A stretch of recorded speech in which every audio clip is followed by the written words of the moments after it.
I think it was just a great opportunity for the city and the youth to get together and have the youth see what it is like to be a mayor, or what the mayor does. So I think it was an awesome program. I'd love to see it go every year, and really well done. Well, we used to have a Grand Island Youth Council, and we don't have that anymore. And so that used to be our voice for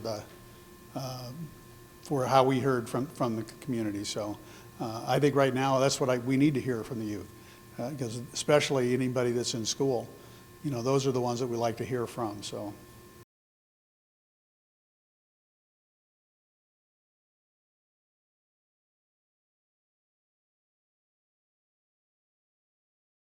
I was glad to hear all of the updates from the legislative side, and Grand Island got approved. And so Grand Island is one of 5 areas that Good Life districts in Nebraska will be created. So it gives Grand Island a great opportunity for some economic development opportunities.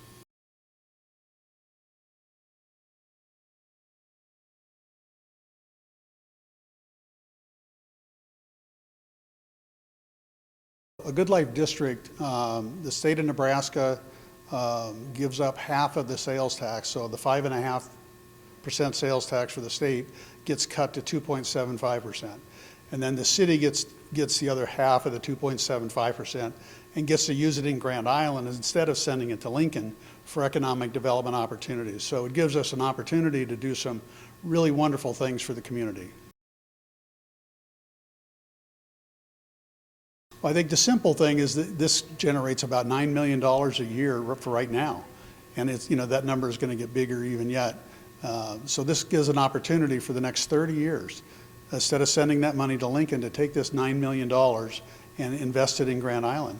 And I like the idea of having the investment here, because it gives us an opportunity to do things, to be competitive, and to do wonderful things for the community.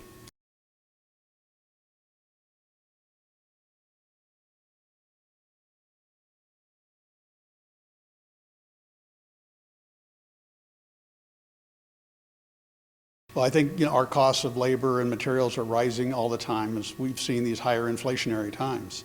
I think we had a $4.5 million engineer's estimate, and I think that engineer's estimate was old. And I think the $5.5 million really does reflect, through 7 bidders, where the market really is today to build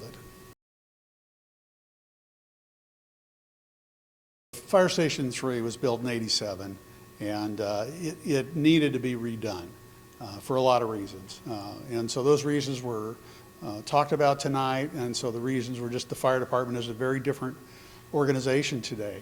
But the need for safety for our firefighters is really important. And so redoing the Fire Station 3 it's a big ticket item. It's $5.5 million. But it's necessary for the safety of the citizens and safety of the firefighters both. So I'm glad to see it happen.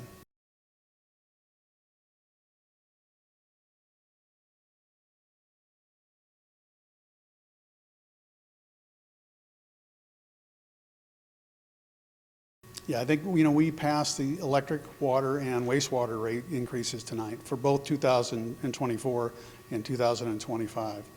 The amount of impact on standard residential is going to be like $9 for all 3 added together, and for 2024, and maybe about another $6 for next year. Those are pretty minimal increases, but the reality is our costs have been increasing a lot, and our cash has been about $20 million drained over the last year in the electric department alone, and so the need is really there. We had a comfort level before, but now we're down to where we really need to do something to maintain our capital and make sure our electricity keeps running and the water keeps flowing.